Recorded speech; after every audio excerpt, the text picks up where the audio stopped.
레드맨으로 아주 또 활약을 하고 계시는 조홍천 의원께서 하신 또 발언들이 또 이슈가 되고 있습니다. 예, 이게 뭐 조국의 강을 건너야 중도의 마음을 얻는다 이렇게 인터뷰를 하게 됨에 따라서 이재명 후보에게도 직접 인터뷰가 들어왔고, 그래서 본질적으로 흔히들 국민의힘은 탄핵의 강을 건너야 되고 더불어민주당은 조국의 강을 건너야 된다 이런 프레임이 있잖아요. 흔히 말하는 조국 사태, 이 본질이 뭐라고 생각합니까? 민주공화국 헌법의 기본 질서, 그 정치 체제를 정면으로 부정한 검찰 쿠데타라고 저는 생각하거든요. 아마 또 한 달 안에 또 등장할 겁니다. 또 등장할 건데, 그래서 이제 이게 본질을 한번 짚어보자는 거고요.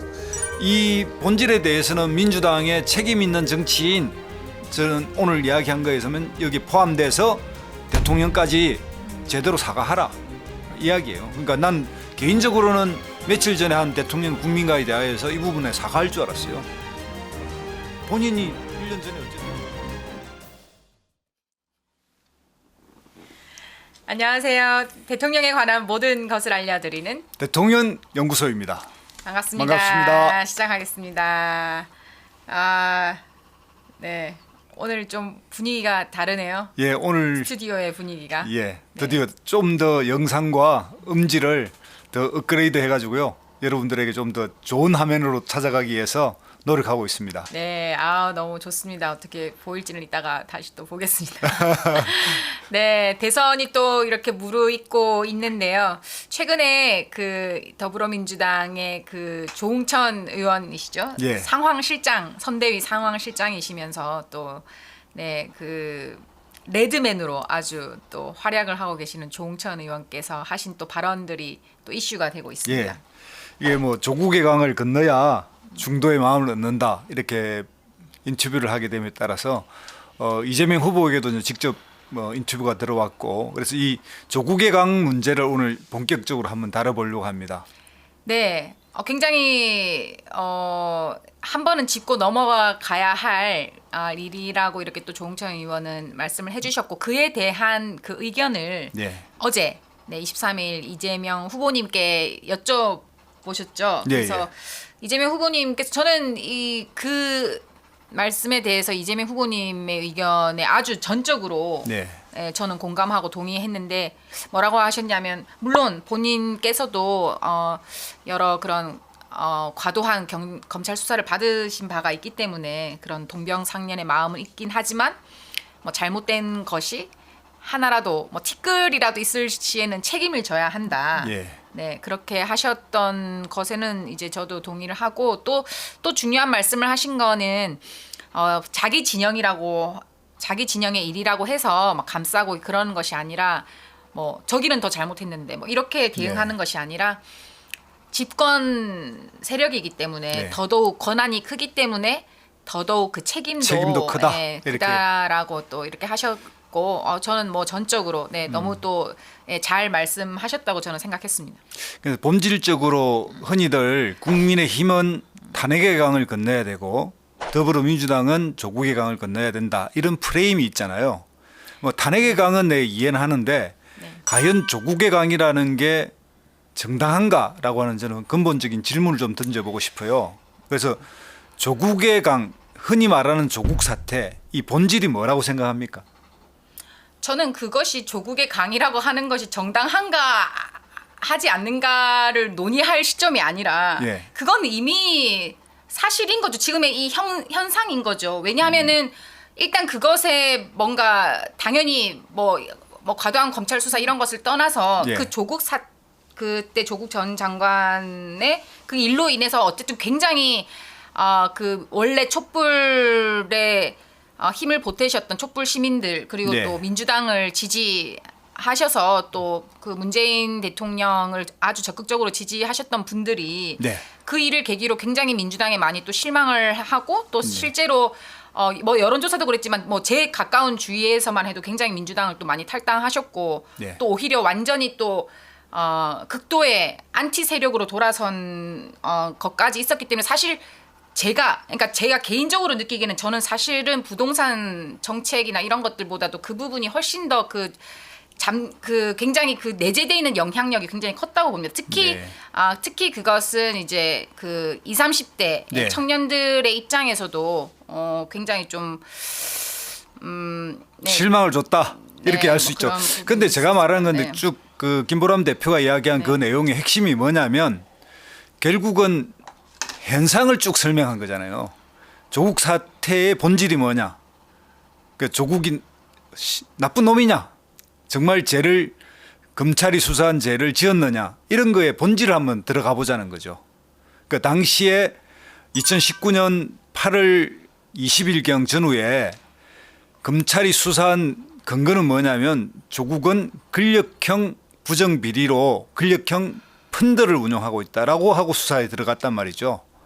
그게 검찰의 맹불인데 문제는 뭐냐면 대한민국의 그 장관 인사청문회 제도가 생긴 이래로 그 예를 들면 이제 김대중 대통령 때부터 좀 더 청문회가 본격화됐죠.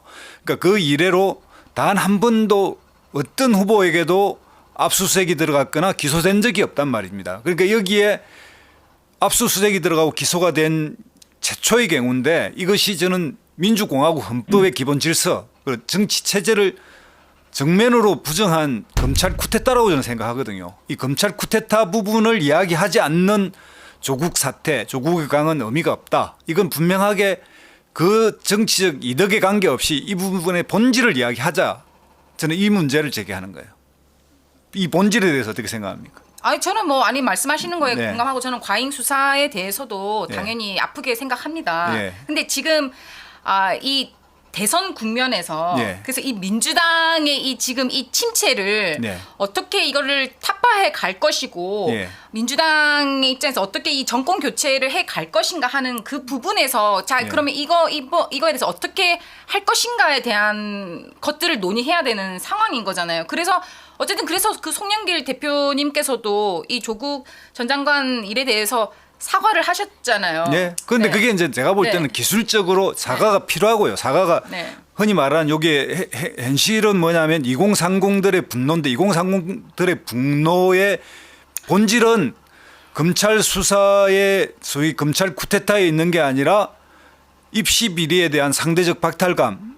뭐 예로 들면 언론이 프레임한 내로남불 이런 걸로 분노하고 있는 거잖아요. 그러니까 이제 본질을 피해간 내로남불을 언론이 프레임했다라고 또 그렇게 규정하시면 그러니까 그런 부분에 있어서 그 지금 중도층의 절대 저는 마음을 되돌릴 수 없다고 생각합니다. 그렇게 아니 중도층이 마음을 되돌리지든 말든 본질은 이야기하고 중도층 이야기를 하자는 거죠. 제 말은 뭐냐면 아니 그래서 본질에 대해서는 다 이렇게 인정하지 아니죠. 않았습니까? 지금 민주당 내에서 본질을 이야기한 사람은 없어요. 그냥 검찰의 가행 수사라고 이야기했지 검찰 쿠데타라고 이야기한 사람이 없습니다. 이게.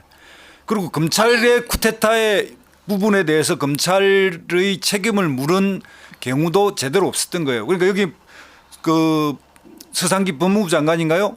대통령도 이 부분에 대해서 당연히 검찰에 대한 수사 지휘권을 발동해서 청문회 과정에 감히 검찰이 개입하냐 이렇게 하고 호통을 쳐서 또는 징계를 해서 그걸 막았으면 이 사태까지 안 왔죠. 그런 측면에서 보면 정치적 책임 이런 부분에 있어서는 저는 이 사태를 방관한 그리고 마지막에 작년 12월 24일경인가요? 문재인 대통령이 이 검찰총장 윤석열 검찰총장은 문재인 정부의 검찰총장이라고 말했잖아요. 저는 이런 것이 무책임하다고 보는 거죠. 문재인 대통령이 이게 문제라는 거죠. 정치를 잘못한 핵심이라는 거예요. 저는. 아니 문재인 정부의 검찰총장이라고 그 뭐 사실을 말씀하신 걸 가지고 뭘 또 그걸 잘못했다고 아니 하시면 이 검찰 쿠데타를 일으키는 윤석열이라는 검찰총장을 제대로 징계를 못한 거에 대한 사과를 안 하고 있잖아요. 문재인 대통령이. 아니 그건 징계를 이렇게 거쳐서 계속 해 보다 보니 이게 징계가 안 되는 거였기 때문에 아니죠. 그게 안 되는 그 거였기 때문에. 뒤에 이제 뭐냐면 추미애 장관은 징계에 들어갔는데 추미애 장관의 징계가 제대로 안 돼 가지고 결국 뭐 제대로 될 수 없죠. 그때는 누가 봐도 사실 그때는 그 징계를 아니죠. 할 수 없는 재판 결과가 나왔잖아요. 윤석열의 2개월 징계는 사실상 해임에 해당되지만 제대로 징계가 이렇게 가하지 않다라고 본 거잖아요. 그러니까 물론 재판이 2심은 남아 있지만 1심 징계에서 그러니까 그렇게 충분히 징계할 수 있으면 정치적 논리 때문에 그런 식으로 중도층 이런 거에 피해가다 보니까 이 조국의 강이라고 하는 문제까지 왔다는 거예요. 저는 그때 징계가 안 됐던 것이 뭐 중도층의 눈치를 보거나 중도층의 입장을 생각해서 징계가 안 내려졌다고는 전혀 그렇게 보진 않아요. 제대로 못한 거죠. 검찰 하여튼 결과적으로 그렇게 된 거지만 아니 그러니까 네. 법무부 장관이 구성하는 인사청문회 아니 인사위원회에서 법무부 장관이 구성한 인사위원회에서 징계를 2개월로 때리는 게 어디 있습니까? 그러니까 2개월 때리니까 결국 그 이 판사가 보고서 이 가처분 신청을 인용해 줘 버린 거 아니에요. 그러니까 제가 너무 가벼우니까 2개월이면 뭐 검찰 임기가 막바지에 와서 2개월이면 뭐 중지시킬 굳이 이유가 없다 이렇게 해서 최종적으로 제가 볼 때는 그렇게 됐고 그러나 본안 심사에서는 2개월의 징계도 가하지 않는 그러니까 이거는 훨씬 더 중죄다 이렇게 된 거고 윤석열의 오늘날 범죄 행위도 지금 계속 드러나고 있지 않습니까? 그런데 이제 이 문제에서 정치적으로 검찰총장을 마땅히 탄핵해야 되는데도 불구하고 탄핵을 안 하고 그리고 징계도 안 하고 그러다 결국은 야당 대통령 후보까지 뽑히게 됐잖아요. 여기에 대해서 정치적으로는 왜 아무도 책임 안 지냐 이거죠. 제 말은. 조국의 강을 떠나서 그 점에 대해서는 어떻게 생각하세요? 저는 그 야당의 대선 후보로 만들었던 거는 민주당의 책임이라고 생각합니다. 대통령 책임은 없나요? 대통령의 책임이요? 네. 대통령은 그때는 조금 문재인 대통령께서는 조금 좀 지켜보고 계셨던 입장이었죠. 그래서 그때 예. 뭐 여러 왜 대통령께서는 이렇게 나서지를 않느냐 이런 말씀도 있었지만 뭐 저는 뭐 그 부분에 대해서는 네. 네. 그럼 이제 이야기에서 어쨌든 이 사태가 온 데는 민주당 책임 있다. 네. 뭐 대통령 빼놓고요.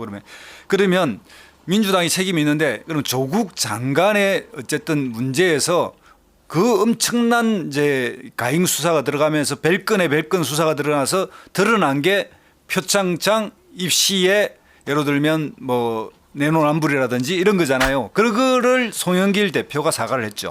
그렇죠. 그러니까 처음부터 사실은 그때에 한창 막 그 이슈가 되고 사람들의 뭐 그런 뭐 실망을 일으켰던 거는 사실 뭐 표창장의 입시 비리 문제였었고 예. 그게 아까 뭐 2030의 뭐 분노라고 말씀하셨지만 2030도 있지만 그 당시에 얼마나 그 뭐 학생들의 부모님들까지 네. 내가 조국이 아니라서 미안하다. 네. 뭐 이런 식의 그 부모님들의 그 박탈감과 혹은 뭐 미안함과 네. 뭐 혹은 뭐 분노와 뭐 이런 것들이 엄청 대두가 되면서 그 당시에 공정의 문제, 정의의 문제, 우리는 이렇게 정권이 바뀌면 뭔가 공정하고 정의롭게 될 거라고 믿었는데 네. 그렇지 못하게 된 것에 대한 아주 그 극도의 실망감이 있었죠. 사실 근데 뭐 이제- 그런 부분들이 또 굉장히 컸던 것이고. 근데 그 예를 네. 들면 조국 장관과 그 조국 장관의 부인이 그 문재인 정부 들어와서 입시 비리를 일으킨 게 아니잖아요. 그 문재인 정부에서 게 아니라 그 훨씬 10년 전에 일어났던 일 아니겠습니까? 지금 다 뭐 그렇게 해서 아니 그러면은 지금 뭐 그 모든 그러면 그렇게 네. 보면은 네. 그럼 이전에 했던 걸 가지고 아무도 그렇게 얘기를 못 하게끔 해야 되는 거죠. 근데 그렇지 않지 않습니까, 지금? 이제 이 말은 뭐냐면 그러면 다 모든 사람들 다 장관 임명할 때 청문회를 거치는 것도 그 예전 거를 가지고 지금 청문회를 하는데 그럼 그런 거에 대해서 아무 말도 못 하는 겁니까? 아니요. 해서는 안 된다는 건 아니잖아요. 이게 청문회 쟁점이 아니었잖아요. 이제 수사 결과잖아요. 탈탈탈탈 틀어서 나온 수사 결과고 그 일가족 전체를 옛날 비유 말로는 패가 망신을 시킨 거 아닙니까? 동생의 그다음에 뭐 처제의 어머니 그리고 아버지가 일궜던 그 학원 운동 학원인가요? 그것까지를 다 그냥 뭐 다 이제 완전히 다 박살을 냈는데 그러면 윤석열 검찰총장은 당시 왜 했습니까 이걸? 조국이라는 사람 미워서 했나요? 왜 했죠? 생각해봤습니까? 왜 이 수사를 했을까? 그거야 뭐 여러 설이 있죠. 초기에 어쨌든 장관 임명하는 것을 반대하셨는데 네. 저는 네. 그 개인적인 뭐 조국 장관이 이 자기 검찰총장 임명을 반대해서 개인적 원한이 있었다라는 측면도 있지만 분명히 그것도 깔려 있을 겁니다. 그보다 더 큰 거는 근본적으로 문재인 정부의 검찰 개혁을 못하게 하기 위해서인 거잖아요. 지금 와서 보면. 그러니까 그거를 그렇게 지금 와서 보고 이렇게 말씀하시면 안 되고 예. 아니 당시에는 아니 저는 사실은 그 윤석열 검찰총장에 대해서 얼마나 많은 민주당 사람들과 또 진보 진영 사람들과 뭐 저도 그랬습니다만 얼마나 다 기뻐했습니까? 저는 기뻐 안 했는데. 그러니까 많은 사람들이 기뻐했죠. 저는 야신가라는 걸 읽었기 때문에 난 큰일 난다고 봤고요. 민주당이 그런 식으로 유명하고 좋고 막 그 빛나는 사람만. 유명해서가 아니죠. 유명해서 아니 박근혜 탄핵에 굉장히 그 큰 기여를 하셨고. 그러니까 이제 그런. 그래서 저는 그래서 문재인 대통령께서 이 서열을 이제 굉장히 딱 그 어쨌든 파격적으로 윤석열 그 홍준표가 그런 이야기 했죠. 일곱 계단 뛰어 올랐다. 그러니까요. 그때 5계단 뛰어 얼마나 올랐다. 다들 역시 네. 너무 이거 굉장히 굉장히 큰 결정이다. 그런 식으로 인사하니까 사고가 난 거죠. 그런 사람이 한두 명이 아니잖아요. 민주당에 지금 알고 있는 사람들 중에서. 저는 너무 그 당시 그래서 얼마나 그래서 다 그 청문회 때도 다 예를 들면 감사원장 문제도 지지하고 그렇잖아요. 이렇게 했죠. 감사원장 문제도 유명하고. 유명한 게 그 감사원장님도 그 어쨌든 그 전까지 얼마나 그걸 잘 쌓아 오셔서 당연히 그 정권에서 그거를 발탁을 하신 거죠. 조국을 모셨던 거죠. 발탁했다고 치지만 그 발탁이라는 게 제대로 인사의 검증이나 이 사람의 정치 철학이나 어떤 행태의 그건지를 안 했기 때문에 오늘 같은 이런 참사가 난 거 아닙니까? 자기가 검찰총장이라고 임명한 사람이 문재인 대통령을 구속시키겠다라고 거의 공언하고 있는 거 아닙니까? 그러니까 그건 지금에 와서 이렇게 말씀하시는 거잖아요. 지금 그 결과적으로 이렇게 되다 보니 그러니까 말씀하시는 거잖아요. 그렇게 되면 김동연 전 부총리도 그렇고 다 지금 모든 인사가 다 참사라고 지금 말씀하시는 거예요. 지금 현 정권의 모든 인사가 다 참사. 인사의 절반 이상은 참사죠. 참사가 생긴 거죠.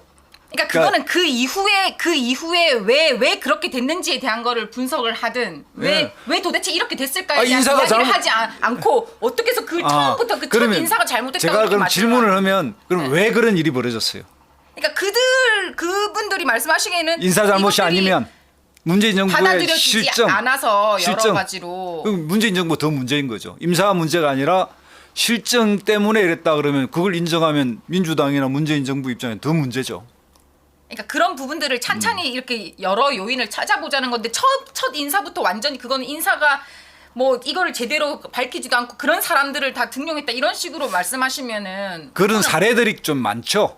특히 문재인 정부 들어와서 이러저런 인사나 이런 거에 보면 그럼 국회의원을 발탁하거나 이런 거에 보면 실력을 제대로 보는 게 아니라 유명세를 보고 인사를 했을 가능성이 꽤 있어요. 이런 부분을 새 정부에서 또 반복하면 안 되잖아요. 그러니까 국회의원은 조금 그런 부분들이 있지만 왜냐하면은 선거에서 이겨야 하고 그런 부분 전략적으로 그러니까 물론 그런 부분을 해결해야 될 일들이 많습니다. 하지만 전략적으로 그런 인재 영입이라든지 이런 부분이 있습니다. 하지만 장관이라든지 총이라든지 이런 부분들은 엄청나게 철저하게 그거는 선출직이 아니라 임명직이기 때문에 또 철저하게 그 청문회를 거치지 않습니까? 그 엄청난 야당의 그런 공격적인 청문회를 다 통과하신 분들 아니에요. 청문회를 다 통과했다고 말하기는 뭐죠. 그러니까 실제로 이제 통과 못하신 분들이 얼마나 많은데. 그러니까요. 통과 못하신 분들이 엄청 많은데 이분들 통과하신 분들이잖아요. 다 통과한 건 아니잖아요. 임명권을 가지고 있으니까 임명을 한 거죠. 그러니까 실제 야당이 정치에 협조를 안 해줘서 인사청문회 그 보고서가 채택 안 된 경우가 꽤 많지 않습니까? 그게 그 인사가 다 문제라서 그런 건 아니고 여야가 치열한 그 대결주의 정치를 하니까 채택이 안 되거나 어쨌든 뭐 이래서 결국 임명을 강행하게 된 경우가 많았는데 그런저런 문제가 다 문제라고 보는 건 아니에요. 그러나 문재인 정부의 주요 인사들이 이런 식으로 문제가 되는 거는 한번 되돌아봐야 되는 거고요. 이제 그런 부분에서 본질은 뭐냐? 이 사태의 본질은 검찰 개혁에 강한 저항감을 가지고 극단적 반대를 통해서 검찰개혁의 수장이라고 치켜세우는 조국 장관을 한 방에 쳐서 무너뜨려야 검찰개혁을 막을 수 있다고 생각한 윤석열 검찰총장의 일종의 정치적 시도였고 그게 결국은 검찰 쿠데타의 시작이었다. 이렇게 저는 보는 거예요. 그러니까 이 부분에 대한 정치 부분을 빼고서 조국이라고 하는 뒤에 사실은 어떤 의미에서는 용두사미 같은 꼬리를 붙잡고 그 꼬리가 입시비리 표창장이다라는 거 아니겠습니까? 이제 이걸 정치적으로 또 반복하고 있는 거예요. 조국의 강이란 이름으로. 박근혜의 탄핵의 강과 조국의 강은 하나는 한강이고 하나는 실개천이잖아요. 어떤 의미에서. 그런데 그러니까 그렇게 언론 보도나 이런 데서는 전부 똑같은 걸로 취급하고 있고 그것이 제대로 대응을 안 하니까 이게 이제 똑같아져 버린 거예요. 제가 볼 때는. 그러니까 대응을 그러면 정확하게 해야 되는데 네. 그런 걸 포함해서 대응을 못 하고 있으니 아직까지도 여전히 그 지금 어떻게 해서 지금 이 대선에서 여전히 그 건너지 못하고 있는 거는 맞는 거죠. 그리고 사실 박근혜 탄핵의 문제에서도 국민의힘은 그 탄핵에 반대하거나 아무튼 네. 아니면 정말 그 친박 세력들의 그 영향력이 굉장히 이렇게 다 거의 뭐 공백이 되다시피 했기 때문에 이준석 대표가 그런 그 길이 열릴 수 있었던 거잖아요. 뭐 그런 점도 있지만 네, 그렇지 그래서 않. 어쨌든 이준석 대표는 그거에 대해서 확실히 얘기했고 윤석열 후보가 국민의힘의 대선 후보가 된 것도 박근혜 탄핵을 주도 굉장히 그거에 영향력을 미쳤던 윤석열 후보가 된 것도 국민의힘의 사람들의 입장에서는 너무 그게 덮었다고 생각은 안 드세요? 네? 예를 들면 친박이나 네. 이런 태극기 부대가 네. 윤석열을 극도로 반대해서 끝까지 투쟁하고 그래서 이게 정치적으로 배제되는 게 아니라 이 사람들도 그냥 정권 교체라고 하는 윤석열을 내세우면 정권 교체가 되겠다라고 하는 이런 명분에 그냥 덮고 가는 거다라고 보지는 않으세요? 물론 당연히 이준석은 이제 발언을 했죠. 그렇죠. 그렇게 그러면 여기도 대구 가서 정확하게 얘기했죠. 그럼 송영길 대표도 그런 거에 대한 저기 뭐 조국의 강에 대해서 사과했으면 넘어갈 일이지 왜 그러면 조궁천 의원은 또 조국의 강을 또 건너야 된다고 말하냐고요. 이거 마찬가지잖아. 그죠? 안 그래요? 이준석도 박근혜 탄핵의 강 사과했으니까 넘어갔는데 여기는 왜 또 조응천 의원께서 말씀하신 거는 네. 이재명 후보님이 네. 그 부분에 대해서 짚고 넘어가 주셔야 된다고 조언을 하신 거죠. 이재명 후보도 그 전에도 후보가- 또 이야기했어요. 이재명 후보님이 그거에 대해서 뭔가 경선 그런- 과정에서도 물었고 거기에 대해서 이야기를 했죠 나름에. 근데 그러면 그러니까 이재명 후보는 어디까지 이제 넘어갔다고 봅니까? 이제 조국의 강은 공식적으로 사과한 건가요? 어떻게 되나요? 어떻게 보세요? 사과는 안 하셨지만 네. 저는 그 말씀에 깊이 동감하는 게 아까 말씀드린 네. 대로 과잉 수사에 대한 부분에는 굉장히 동병상련의 마음을 아프지만 네. 뭔가 그런 것에서 잘못된 것이 밝혀졌을 경우에는 집권 세력으로서의 네. 그런 책임을 느끼고 그런 부분에 대해서는 뭐 짚고 넘어가고 사과를 해야 된다라고 말씀을 하셨죠. 네. 네. 그래서 그렇게 사실 진짜 근데 뭐 여전히 부동산 정책보다는 그 조국 전 장관의 일이 훨씬 더 영향이 크다라고 생각하는 사람들도 많고. 네. 그래서 물론 그런 뭐 정책적인 부분도 그렇지만 사실 이 그때 조국 전 장관님 그때 일 시작으로 해서 엄청 1년에 많은 그 일들이 있지 않았습니까? 사건 사고들이. 근데 그런 부분에 대해서 사실 민주당이 그 부분에 대해서는 그냥 아무 그것 없이 넘어가고 계속 그냥 대선에만 이렇게 하는 거는 중도의 마음을 그렇게 해서는 돌릴 수가 없다라고 조응천 의원은 생각하신 거죠. 조응천 의원의 생각이 맞나요? 저는 좀 왜냐하면 그게 필요하다고 생각을 해요. 왜냐하면은 그러면 이제 그래 그 조응천 마음을 돌리려면은 네. 사실 뭐 국민의힘 예전에 뭐 새누리당 뭐 한나라당 이런 당시에 예. 막 엄청나게 잘못이 많이 드러났을 때 그분들이 뭐 진심으로 뭐 진짜 그 잘못했다고 생각했는지 안 했는지 잘 모르겠습니다. 하지만 잘못했다고 생각했는지 안 했는지 모르겠지만 어쨌든 그래도 진짜 그 당시에 뭐 석고대죄하고 막 뭐 네. 천막 치고 막 어쨌든 그 네. 중도들의 마음을 돌리기 위해서 어마어마한 또 그런 노력은 했었잖아요. 그래서 그러면 조응천 의원이 이제 이게 왜 이야기가 나왔냐면 네. 그냥 나온 게 아니라 열린민주당하고 합당하니까 이야기가 나온 거 아닙니까? 그 점에 대해서 합당을 반대하는데 거기에 대해서 찬성하세요? 아니면 조응천 의원은 합당을 반대하신 게 아니라 예. 지금 굳이 하지 않아도 됐다. 예. 왜냐하면은 그 강성 지지자 분들께서는 조국의 강을 떠올리게 하니까 이야기잖아요. 그런 부분도 네. 있고 어쨌든 그분들이 만약에 그러니까 그 이후에 중도들의 먼저 마음을 돌리고 이후에 열린민주당과 합당해도 늦지 않다. 왜냐하면은 그 최근에 제가 지금 어떤 분이 갑자기 기억이 안 나는데 그런 말이 있지 않았습니까? 그러니까 중도층의 입장에서 봤을 때, 그러니까 네. 저는 적절한 뭐 그게 딱 맞는 비유라고 생각 안 하지만 중도층의 입장에서 봤을 때는 예. 민주당이 열린민주당과 합당하는 일은 네. 국민의힘이 우리 공화당과 합당하는 것과 비슷하게 느껴질 수 있다 이런 발언을 누가 했었죠. 뭐 그래 그분의 분석이 어느 정도 네. 예, 뭐 근거가 없는 건 아니에요. 네. 저도 네. 개인적으로 어쨌든 네. 조국의 강이라는 거 관계없이 저는 이 시점에서 민주당과 열린민주당이 서로 합당하는 것이 적절했느냐라고 볼 때 저는 전략적으로 적절하지 않다고 보는 편이에요. 네. 결국 합당하겠다니까 요 이야기까지 나온 거죠. 맞습니다. 저는 이제 전략적으로 그렇게 본다라고 보는데 네.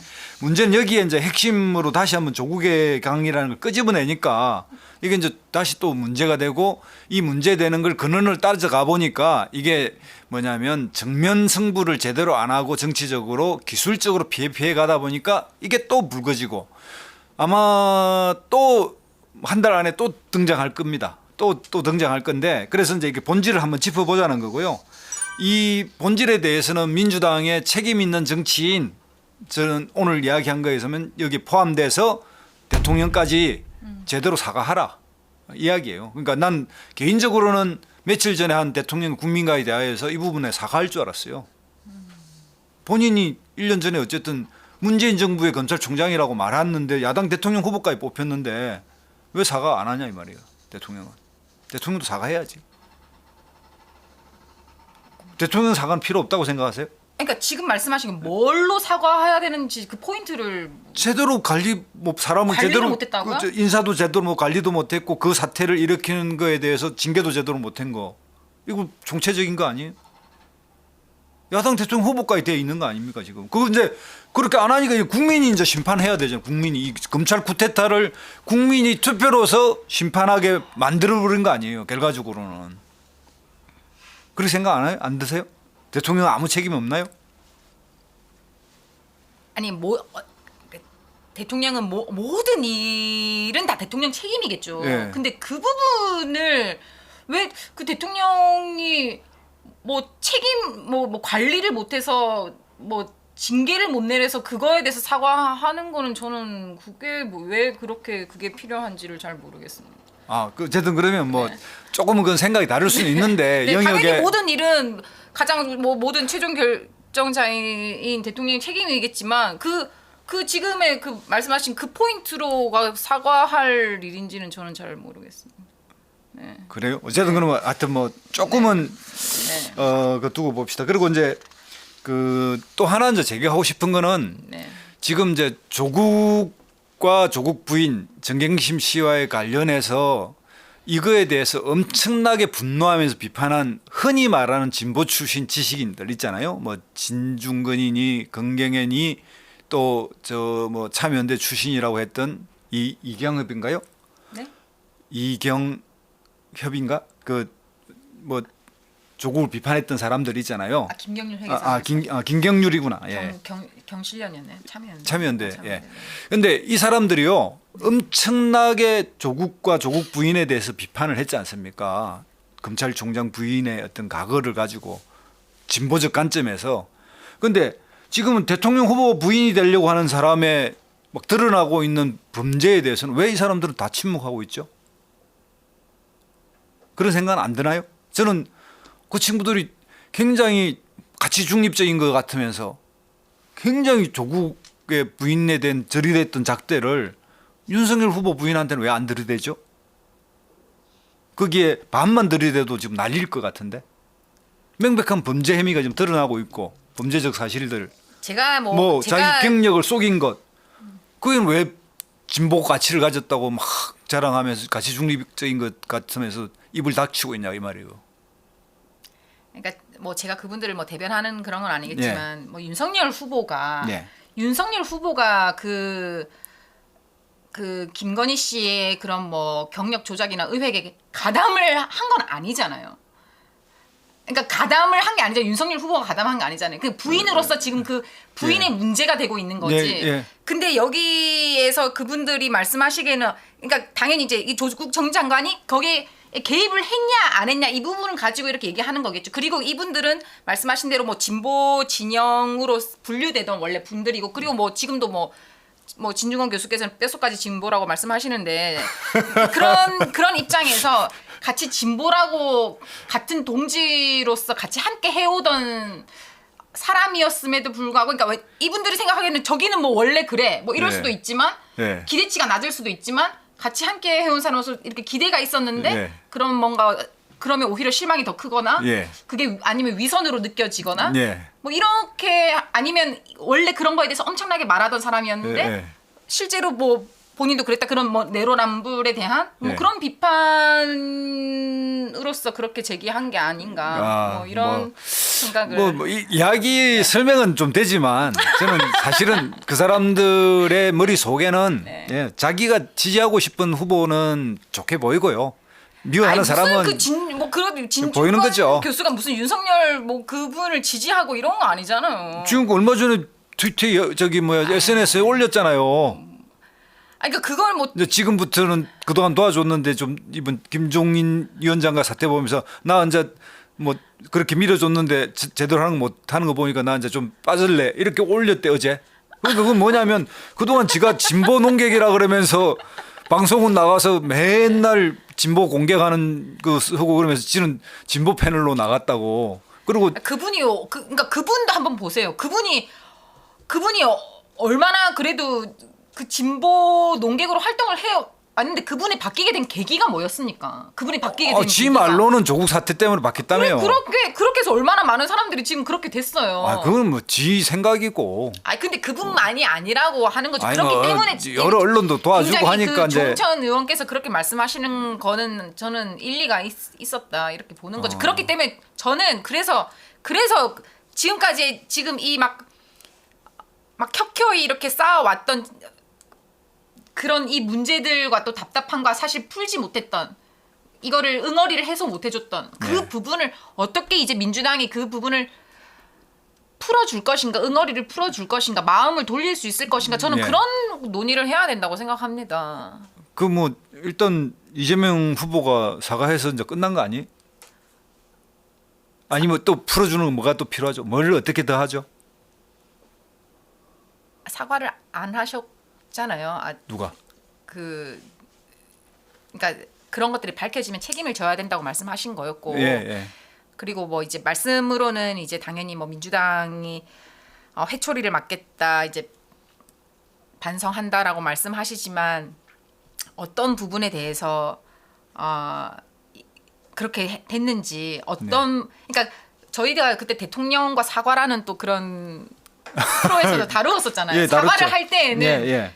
어떤 것에 예. 무엇 때문에 왜 그 굉장히 구체적이고 명확하게 그냥 잘못했습니다 반성하겠습니다 뭐 앞으로 잘하겠습니다가 아니라 사실 이렇게 했었어야 됐다 하지만 이렇게 못했다 그 당시에 이 부분에 대해서 통렬하게 아프게 생각하고 반성하고 잘못했다고 생각한다 그래서 네. 앞으로는 그런 일이 없을 것이다라는 그런 부분들을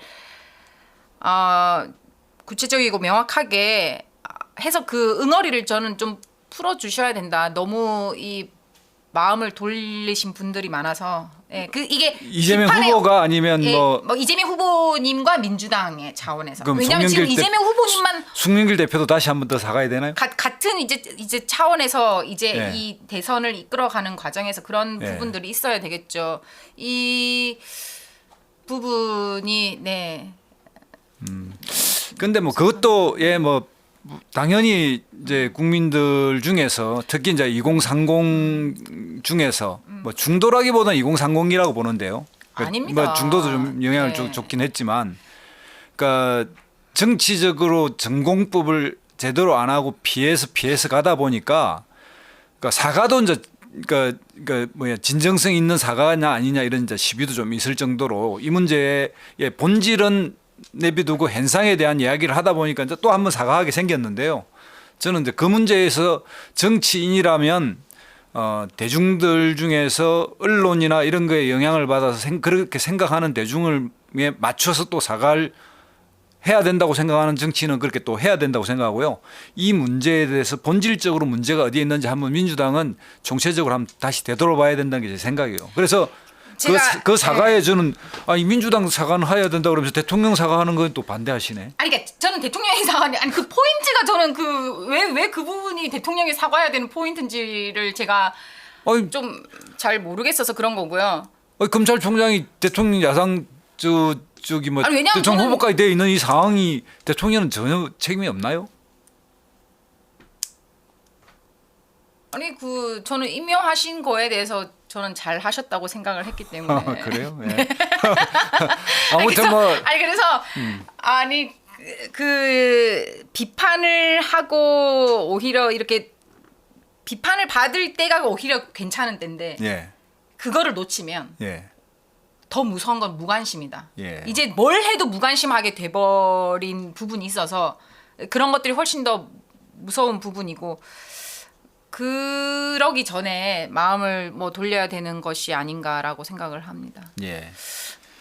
아무튼 뭐 선거를 앞둔 시점이라 여러 가지 다시 또 뭐 이런 것이 또 한번 또 제 생각에는 또 등장할 것 같아요. 윤석열 후보에게도 아마 탄핵 문제를 또 누군가 질문할 거고요. 그분도 깝깝하죠. 본인이 한 탄핵을 또 부정해야 되니까 이제 다시 긍정해야 되나요? 하여튼 뭐 논리적으로 하여튼 그 양반도 뭐 어쨌든 그 깝깝한 그 문제가 있고 또 여당의 후보도 이 문제에 대해서는 자유롭지 않은데 아무튼 저는 이제 오늘 제 생각은 이 문제에 대해서 본질적인 문제에 대해서는 확고한 생각을 가지고 정리돼 있어야 한다. 그리고 이것이 일으킨 여러 현상들 여기에 대해서 민주당이 뭐 지금까지 공식적으로 만약에 송영길 대표가 한 번 했다면 물론 조국 개인은 제가 알기로 한 5차례 이상 사과를 했는데요. 거기도 여러 가지 뭐 차원의 사과이긴 하지만 또 그런 문제가 다시 제기되면 뭐 김보람 대표님 생각으로 한다면 다시 한번 또 국민 앞에 진솔히 사과할 자세는 돼 있는 것 같네요. 예, 저는 조금 그런 늘 생각을 해요. 그러니까 뭐 늘 항상 그 투표 행위라든지 지지하는 후보라든지 이런 것에 대해서 누군가가 누군가를 그러니까 마치 본인이 진리이고 본인의 생각이 다 맞는데 저 사람은 지금 뭐 역사 의식이 없어. 뭐 굉장히 이렇게 치부한다거나 그러니까 되게 그런 것들이 많더라고요. 이제 뭐 그 원래 민주당 지지자였는데 뭐 윤석열 후보를 지지하는 사람들을 보면서 어마어마하게 비판을 하고 그것에 대해서 뭐 역사 의식이 없다느니 막 엄청난 그런 비난을 퍼부어대는데 저는 그 지점에서 출발해야 된다고 생각하거든요. 어떤 지점? 그 사람들이 화가 났고 돌아선 마음. 네, 그냥 거기서 출발을 해야 되지. 그걸 예. 그게 뭐 이거를 누구를 탓한다거나. 네, 예. 그러니까 정치인도 그렇잖아요. 정치인이 그 밭을 탓하면 안 되잖아요. 네. 그래서 언론 탓을 하거나 뭐 이런 것이 아니라 그 지점, 사람들이 마음을 돌린 그 지점에서 다시 출발을 해야 되고 어떤 다른 사람의 그런 입장이나 지지하는 후보에 대해서 그렇게 비난하고 이런 것들은 더더욱 오히려 역효과가 날 뿐이지 전혀 그거는 그 결과적으로 도움이 안 된다. 정치인은 네. 뭐 직접 후보이거나 정치인들은 네. 그걸 좀 조심하긴 하지만 지지자들 사이에서는 그런 논쟁을 할 수밖에 없죠. 아니, 논쟁은 그러니까 좋지만 뭐 논쟁은 SNS를 좋은데 통해서, 예. 뭐 그냥 아무런 그거 없이 그냥 뭐 비난하고 뭐 이렇게 치부해버리고 뭐 이렇게 그냥 역사의식이 없다거나 예를 들면 무식하거나. 윤석열이가 예를 들면 뭐 네. 쿠데타 빼고 5.18 빼고 전두환 훌륭했다 이렇게 이야기하면 그 비판할 수 있죠. 윤석열 후보에 대해서는 비판은 마음대로 할 수 있죠. 예. 오히려 그런 부분을 할 수 있지만 그 서로의 지지자 그러니까 그 입장 차이에 대한 거에 대해서 예. 그 비난하는 것은 오히려 역효과가 있을 수 그럴 수는 있다. 있죠. 예, 반감이 더 커지고, 반감이 엄청 커지죠. 예, 뭐 그리고 또 네. 뭐 심정적으로 속마음이 들키면서 기분 좋은 사람 누가 있겠습니까? 그래서 싫어할 거 틀림없는데 그렇다고 해서 뭐 비율을 맞춰야 된다든가 너 잘했다 이렇게 말할 수는 또 없잖아요. 아니 그러니까 서로가 그냥 뭐 그 자신의 이야기를 하면 되는 거죠. 그렇죠. 그런데 이제 어떤 네. 현상에 대해서 네. 지지자들이 사이에서 있는 여러 논쟁을 또 그런 식으로 확대해서 마치 뭐 서로 비판도 없어야 되는 것처럼 이야기하면 뭐 그거는 현실에는 안 맞아요. 그러니까 이 현재의 이 SNS와 이 사회에서는 그냥 저는 그래서 그 현실에서 시작하자라고 말씀드린 네. 거였습니다. 그 점은 내가 동의해요. 네. 그러니까 그건 이제 정치인이라면 뭔가를 책임 있는 정치라면 왜 이런 현상이 생겼을까? 이 현상의 본질은 뭘까? 이런 거 항상 생각해 보자. 저도 이제 오늘 그래서 본질을 한번 생각해 보고 이런 현상이 생긴 걸 다시 한번 보자는 거지. 그거 전혀 없이 이야기를 하다 보면 금방 말해서 이게 대정요법을 하잖아요. 그 깊숙한 원인을 치료하지 않고 그러다 보면 막 우선 나은 것 같은데 좀 이따 더 덧난단 말이죠. 그래서 그 점을 한번 돌아보자는 거였고요. 그래서 오늘 제 이야기에 좀 생각이 다를 수도 있고요. 그런데 어쨌든 저는 그런 이 문재인 정부 5년을 거쳐오면서 문재인 정부의 검찰총장이 야당 대통령 후보가 되어 있는 그러니까 제1의 그 야당 후보의 대통령 후보가 되어 있는 이 현상이 정상은 아니었고 이 정상은 어디서부터 왜 정상이 아니었느냐 이런 걸 한번 생각해 보자는 거였고요. 그 취지고 그래서 이제 이 열린민주당과의 민주당 그 합당을 앞둔 상태에서 다시 한번 불거졌던 조국의 강 이 문제에 대해서 이 문제의 근원이 어디에 있는지 한번 이렇게 살펴본 겁니다. 여러분도 한번 많은 뭐 댓글이나 토론 있으면 한번 했으면 좋겠고 이게 아마 언젠가 다시 한번 또 토론 논쟁이 될 것 같긴 하네요. 네. 오늘 여기 정리할까요? 치열하게 한번 네. 생각을 나눠봤는데 네. 어떠셨는지 모르겠네요. 네, 다시 또 이 이슈에 대해서는 좀 더 무르익으면 다시 또 한번 또 이야기를 나눠보도록 하겠습니다. 오늘 긴 시간 들어주셔서 너무 감사하고요. 좋은 하루 되시길 바랍니다. 좋아요, 구독 부탁합니다. 네, 좋은 하루 되세요. 감사합니다. 예.